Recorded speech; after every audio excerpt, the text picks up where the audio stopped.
Hello, I hope you are doing well.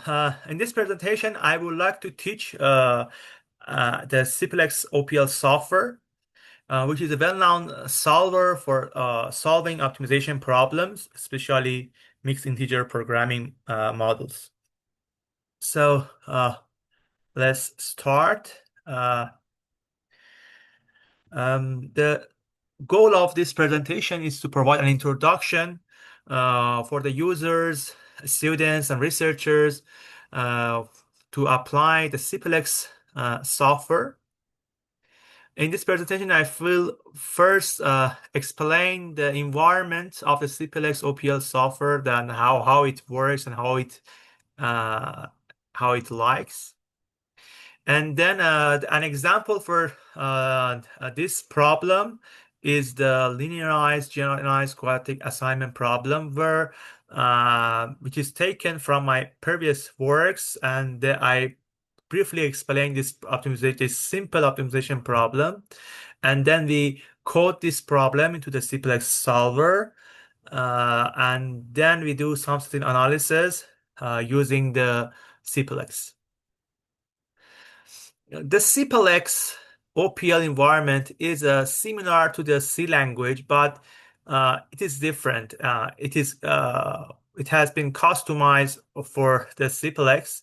But if someone who is working with C, Java, Python languages will be familiar with these notations and the syntax which has been used in the CPLEX.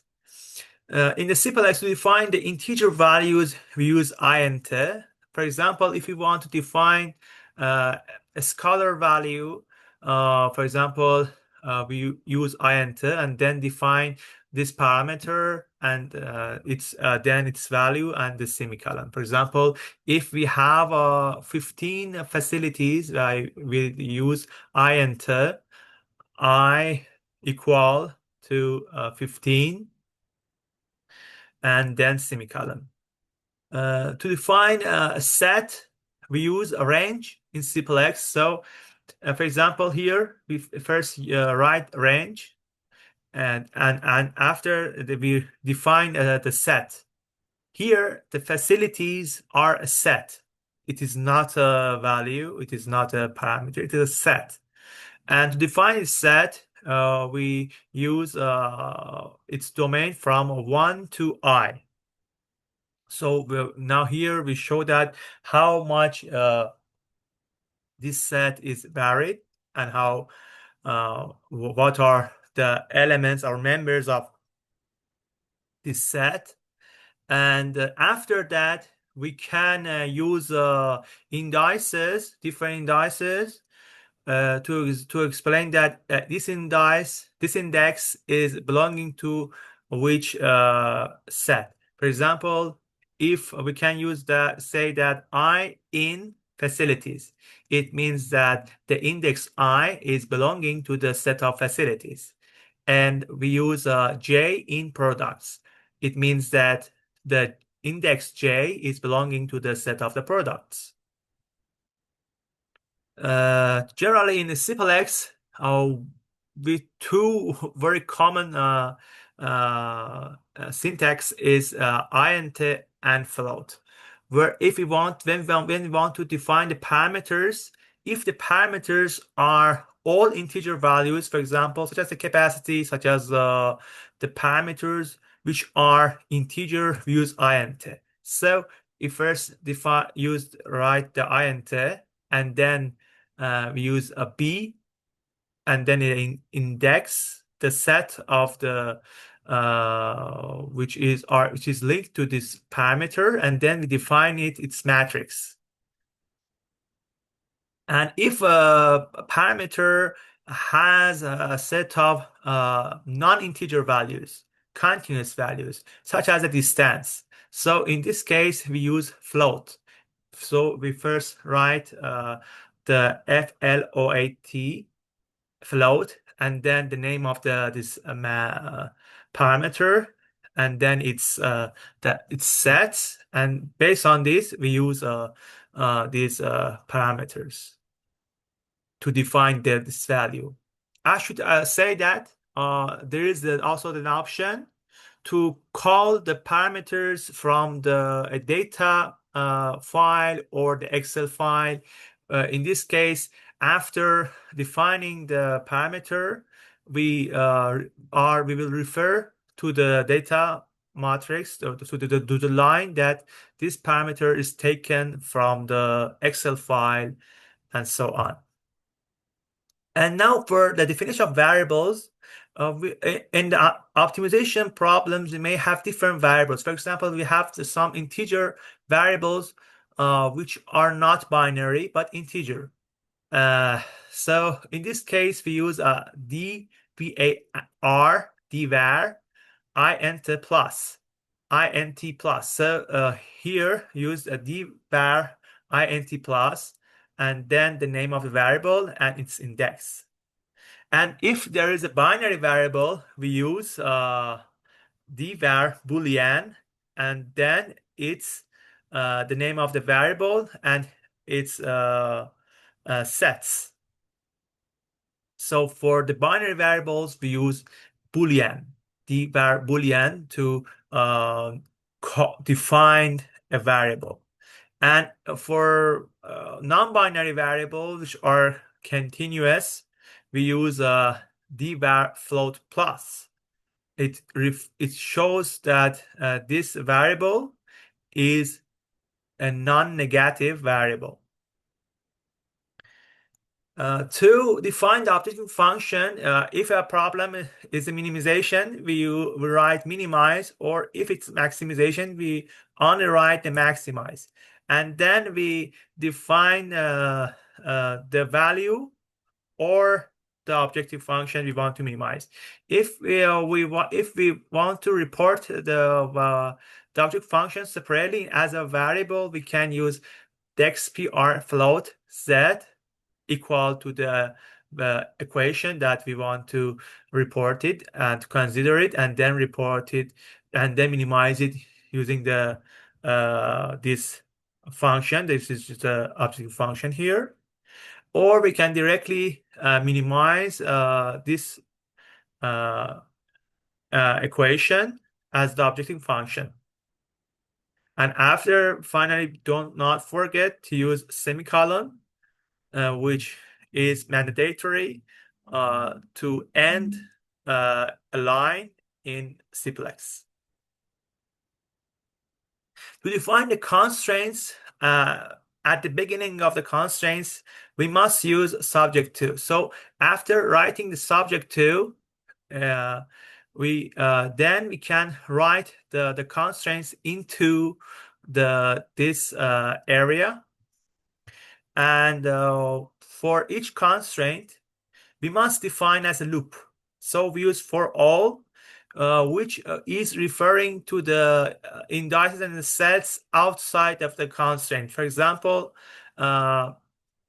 if we want to repeat this constraint for all the facilities or the factories, we use first define for all loop, where then the index I is belonging to the set of facilities, and then we write the constraint.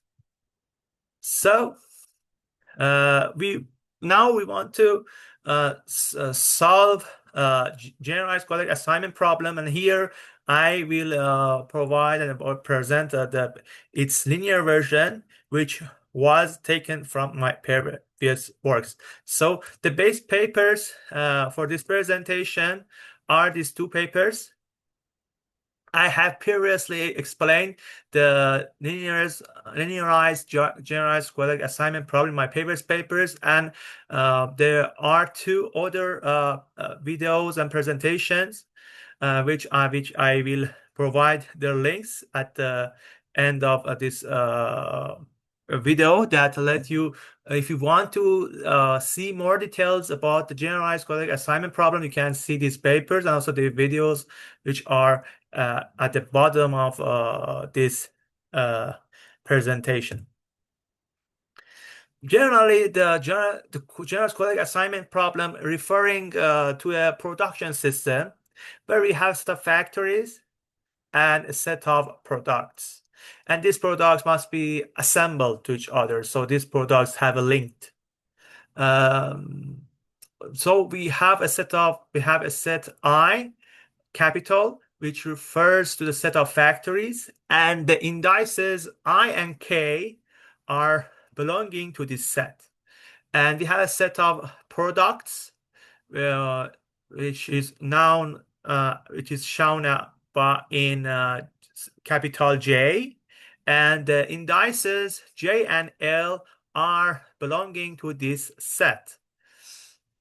This well-known optimization problem have a few parameters where the first one is the assignment cost, which is the assignment cost for allocation of an equipment or a product J to a factory I. As I said earlier, the distance between the factories are important because in the generalized quadratic assignment problem, the main part is the quadratic interaction cost, which refers to the combination of distance of factories and the flow of the products, which can be assembled to each other. So, for considering the these two factors, we have the parameter dik, which is the distance between the factories I and k. We have the flow of the products, which shows that the length and the flow, which are existed between the products. And for the installation, for the allocation, each equipment has a space, so we consider the parameter aij as a space needed for the product J to be installed in factory I. And the main important parameter of this optimization problem is the capacity of the factories, which has a key factor on the complexity of this problem, where it determines that how the assignments can be done. So BI is the capacity of the factories. And finally, we have one main variable, which is the assignment variable, which is an integer variable. And this variable we have also another variable, which is yijkl, which is a continuous or non-binary variable, and it only translates the quadratic terms, which is the multiplication of two variables. So instead of xij multiplied to xkl, we only write yijkl.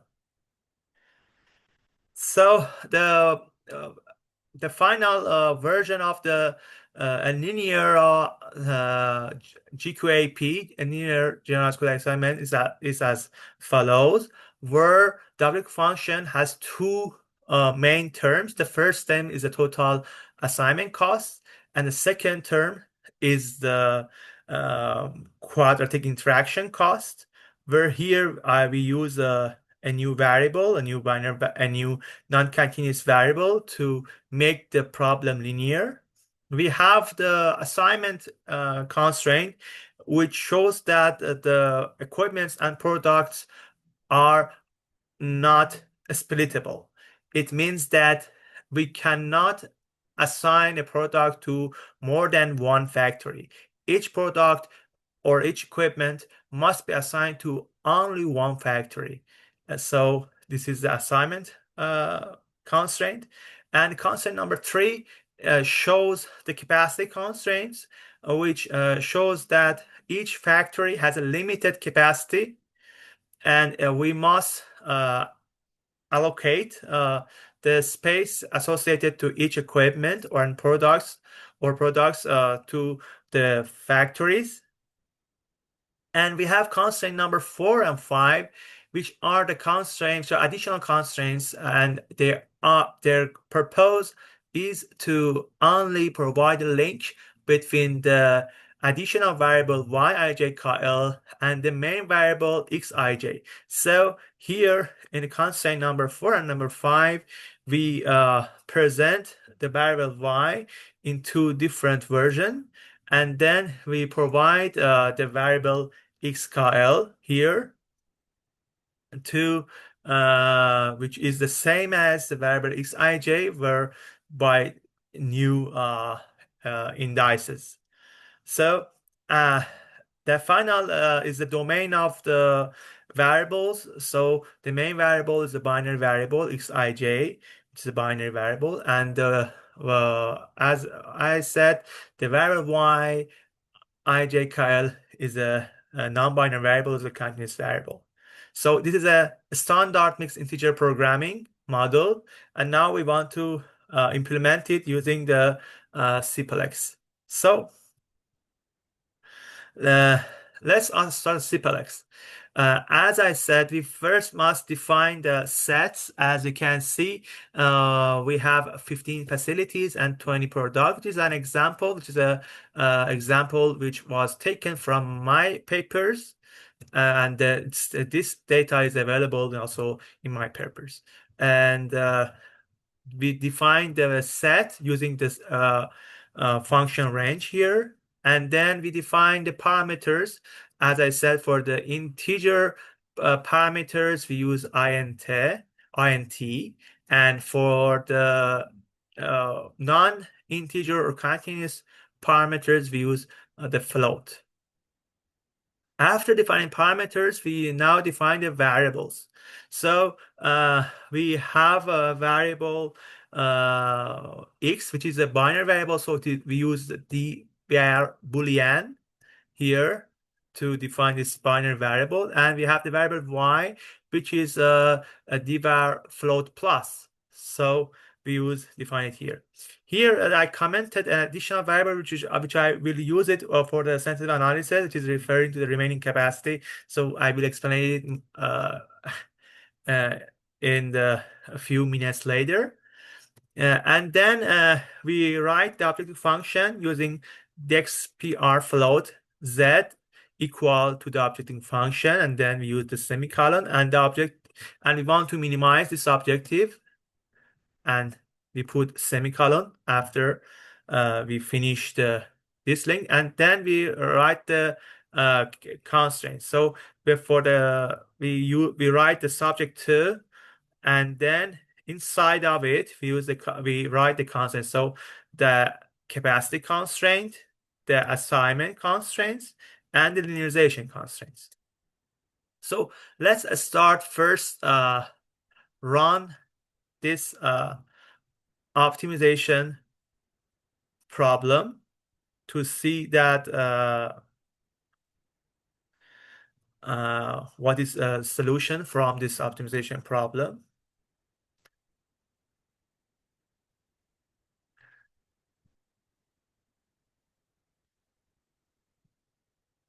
As if you this chance to watch my another video about the GAMS software, if you can see that it has a similar presentation about its procedure. I should say that both CPLEX and GAMS uses an exact method called branch and cut. That is why they have also a similar presentation. Now, after around 1 minute,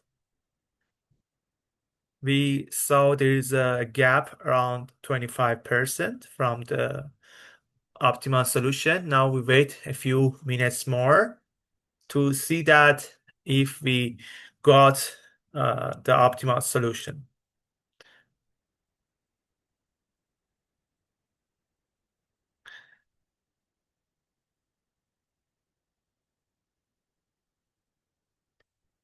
So after around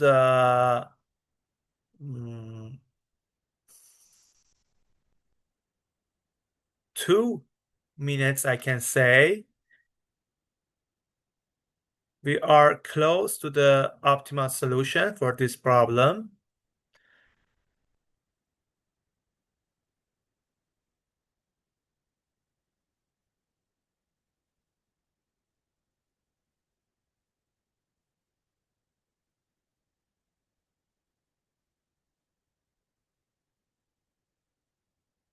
So we passed 2 minutes and the model is still searching. I hope that we'll get a solution as soon as possible.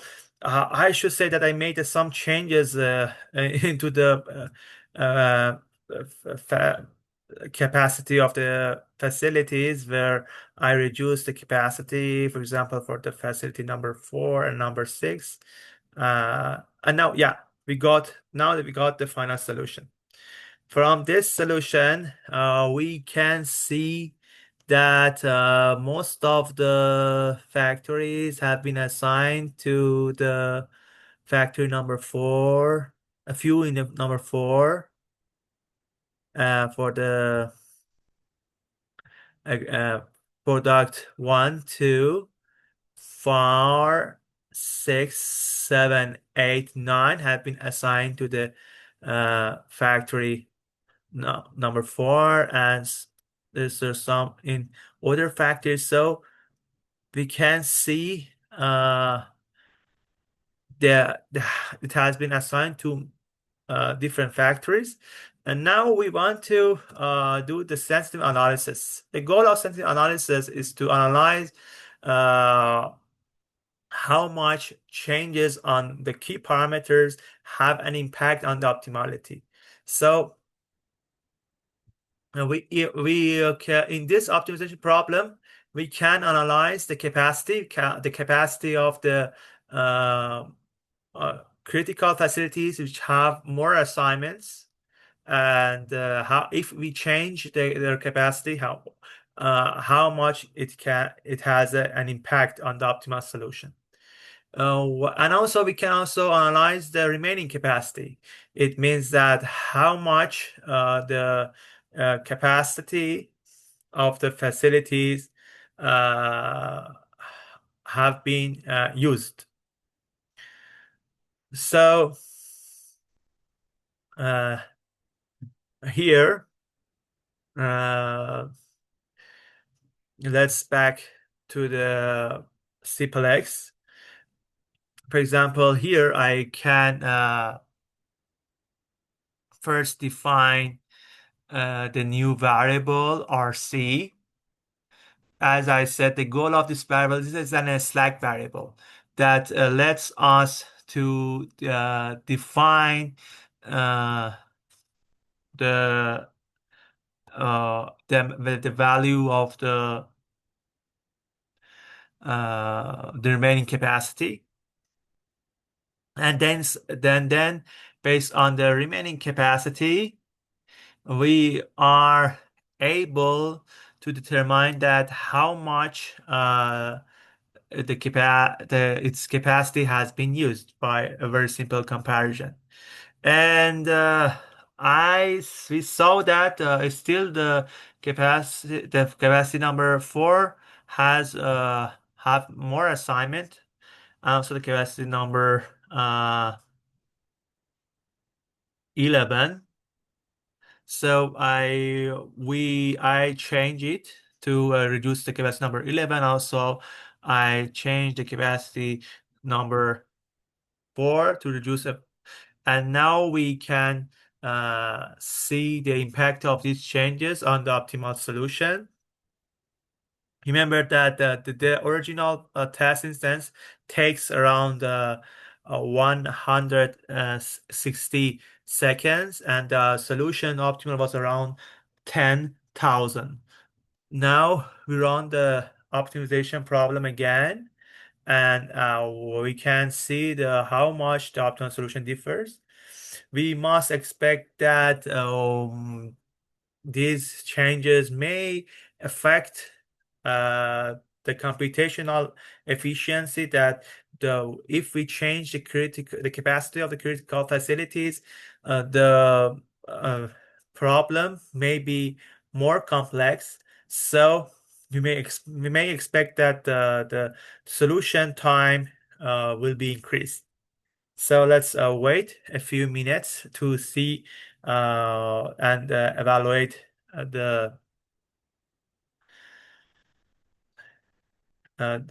the optimal solution. We can also analyze the remaining capacity to see that which capacity, which facilities have the remaining capacity 0. It means that it has an efficiency for 100%, and it means that all its capacity has been used efficiently. So these analysis less gives us this opportunity for analyzing the optimization problem more efficiently.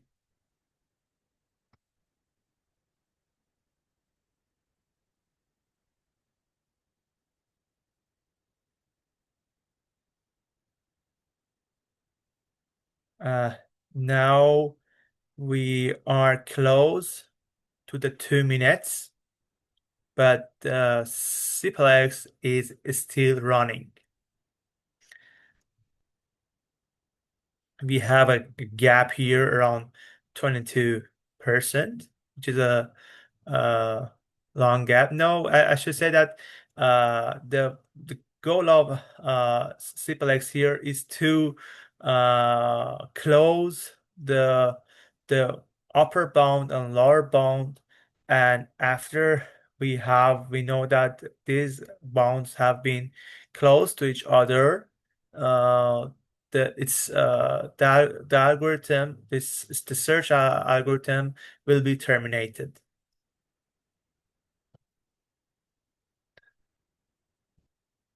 So there is no conflict between the constraints, and we are seeing that the algorithm is running. Still running. So if you remember the now we are passing 3 minutes. It shows that reducing the capacity of these critical uh, factories have a high impact on the solution uh, complexity, and it now it takes more time for solving the optimization problem. Now after uh, 3 minutes, the algorithm is still searching. Let's wait a few minutes more to see the final solution from this optimization problem.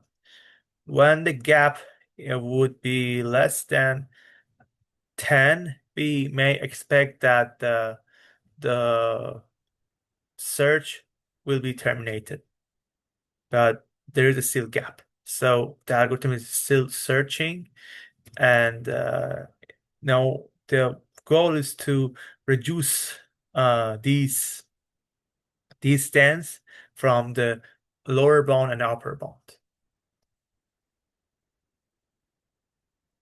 Now they are closing more. We have now passed 4 minutes, and it shows that how much changing only a capacity of two critical factories have a high impact on the complexity of this problem. So, as I said, the goal of sensitivity analysis is to analyze the key factors and their impact on the optimality and complexity, and even in some instances feasibility. For example, if we may reduce some facilities of other parameters, and we reduce it more, the problem would be infeasible. It means that there is no feasible assignment for this optimization problem. So based on the feasible version, the algorithm is searching. And now after around more than 5 minutes, it is a very huge increase. I can say that the original test was taken around 2 minutes and 3 minutes, and here it is around 5 minutes. The final computational time is 316. Now to analyze the variables, for example, we can see that for some facilities, there is no facility that we can say that the oldest capacity has been used, but in a few facilities like facilities number 4, facilities number 11, we have a very good also facility numbers 12, I think. Yeah, we can see that their capacity has been used in a good way. And this, as you remember, the original total cost was around 10,000, and now it is around 11,000. And we also can see the assignment. So we see that, yeah, not only the capacity, the factory number 4, but also factory number 12 have been used. The factory number 11 and 12, and yeah, we can see these three facilities have been used. And we can also do more sensitive analysis and to analyze that how much these changes may lead to increase the computational time, and also if more reduction have been made, we may see and the infeasibility. So thank you so much. It is the end of my presentation. If you have any question related to the CPLEX environment and how we can analyze the optimization problems using the CPLEX software, I'll be happy to answer your questions. Do not forget to send me your questions by comments or emails. Thank you so much and have a great day.